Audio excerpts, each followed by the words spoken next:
Yo, what is going on, guys? Welcome back to Brock Reads. It has been some time since I made a video, and there's no excuses for that.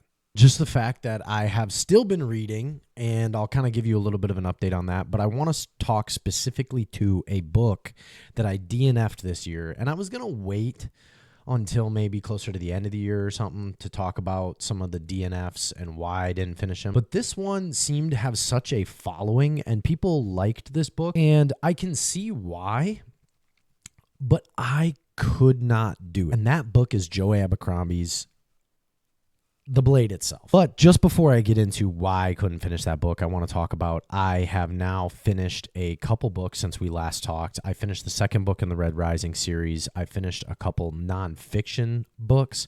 Some of that stuff will be updated in a separate video, so stay tuned for that if you want to see that. Don't forget, subscribe to the channel, and that way you can stay up to date on what I'm reading and so on and so forth. It should be coming out here in the next week or so.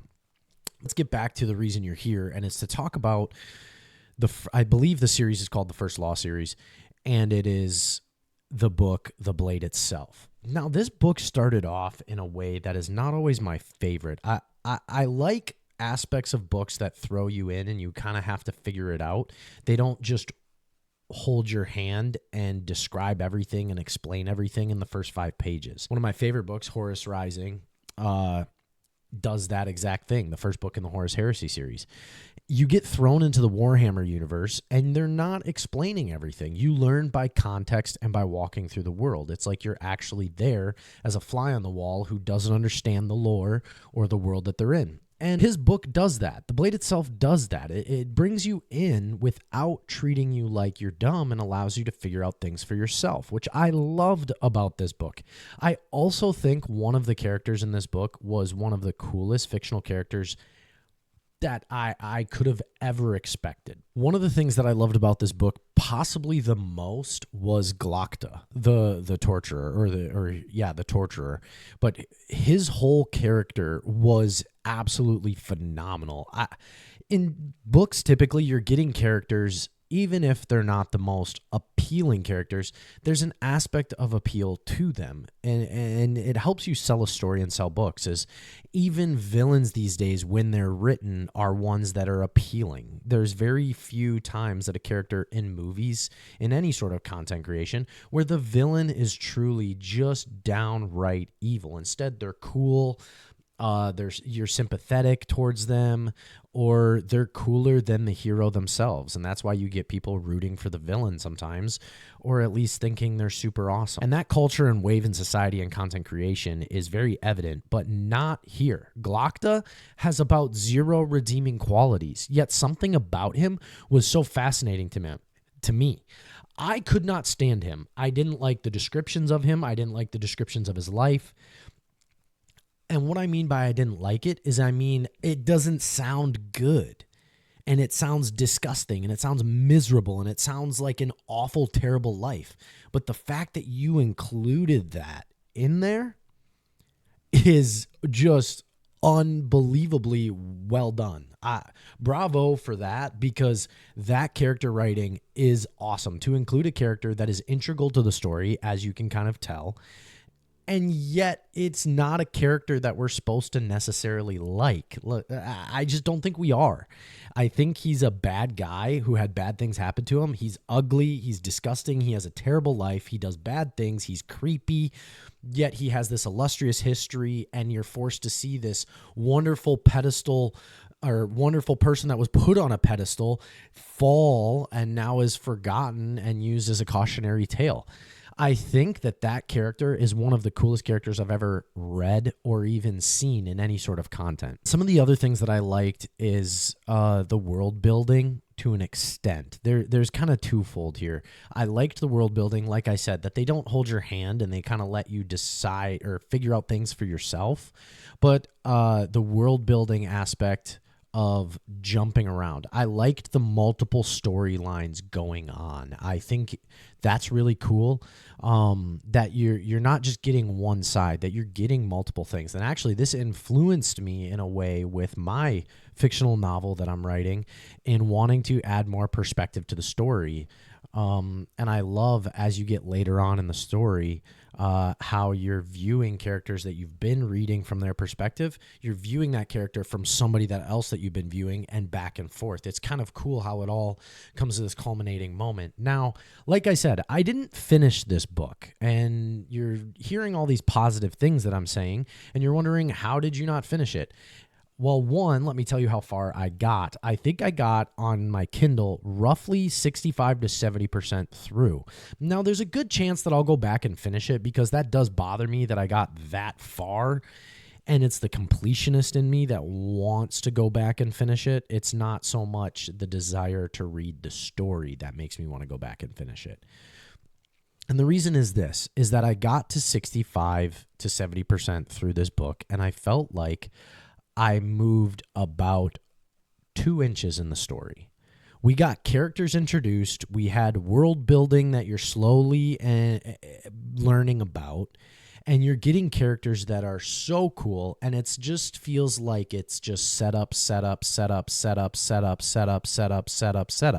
Now, in a book series, I understand that you have to have setup, and I appreciate that. I'm not saying that it shouldn't have setup. But there is a point where you go on the side of too much setup without enough things actually happening and unfolding. I'm not the greatest writer in the world. I have not studied a ton of writing. I have not read a ton of books either.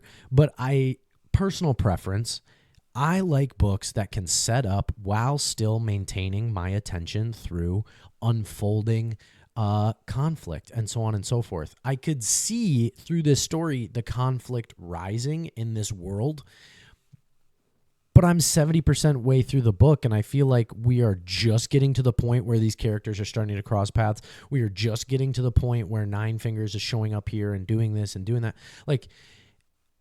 And then I continued past that point a little ways, and still nothing was happening. It just felt too slow for me. Absolutely too slow. And I'd be lying if I said that this didn't cause my book slump. I read roughly 9 to 10 books in January. I maybe had a little bit of reading fatigue going into February, and that's when I was trying to read The Blade itself. And I started it, and I was really, really trying, really pushing my way through, really, really going after it. And it just hit a point where all of a sudden I lost interest, because I got tired of the setup with no payoff, with no movement in the main story. It felt like the main arc wasn't even fully there until halfway through, and now we're just getting to a point where maybe storylines are going to cross and things might just happen. But I was so fatigued from pushing through the first part of the book, where there was some good things, but also the story just didn't really do it for me at that point. Like I said, Glokta, probably the most intriguing character, not my favorite type of character, obviously, but in this book, I think he was the most interesting, and I thought it was such a great artistic element to write about a character, and that is basically whatever the term you would like to use for Glokta. But even some of his story, I wasn't as interested in it. It got to a point where there was a little bit of payoff with his storyline, and I was like, ooh, awesome. But then I was like, where do we go from here? And I know you're going to say, well, you have to keep reading in order for that to happen. You're right, I do. But there was all these other things going on, jumping around from person to person to person to person, that it started to feel like we're not getting anywhere. If I could compare it to, if I haven't explained it well enough, let me use this comparison. TV shows that jump around, like season 2 of Rings of Power. Not the greatest show in the world, obviously, but what happened was it felt like they were chasing too many leads, and they would be with somebody's storyline, and they would give you like 3 minutes of conversation, and then they would jump to somebody else's storyline. Then they jump to somebody else's, and jumping back and forth. And by the end of the show, you probably had a total of 15 minutes in that storyline, and it didn't actually advance anywhere. Yet we watched a whole season. That's what I started to feel like. Not to that same extreme or extent, and I'm not saying that The Blade itself is Rings of Power Season 2. I'm just using it as a comparison. So The Blade itself for me was not it. I was disappointed because I heard how good this series was, and I was really looking forward to it, but it just wasn't the same. Wasn't good enough for me to continue on past that point. I think about books like Horus Rising, False Gods, this beginning of the Horus Heresy. When you look at how much setup is going into it, with a huge payoff at the end of the third book in that series, but there's all along the way, there's these micro setups and payoffs along the way where you're developing story and the main story is pushing forward. I personally think it's way more well done here than it was in The Blade itself. And I'm a Warhammer fan, at least the Horus Heresy. I'm currently reading a Space Wolves Warhammer novel, and it's not my favorite one, I will say. But I'm getting through it. It's been, again, the setups, payoffs, and the slow moving of it, feeling like, where are we actually going? And it's a similar thing with The Blade itself. So that's the culmination of why I didn't finish. I think one of the more popular books out there. I've heard a lot of good things about it. I was very excited to read it. It just didn't hit for me, and those are the reasons why. Again, my perspective on these things, as you know, if you've been part of the channel, is that I don't think my opinion is truth. I think when it comes to reading, there's no objective right or wrong as far as like this book is good, this book is bad. When it comes to grammatical things, obviously there's absolutes in that. You can't pick up a book and say they're spelling everything wrong and blah, blah, blah, then the book would be bad.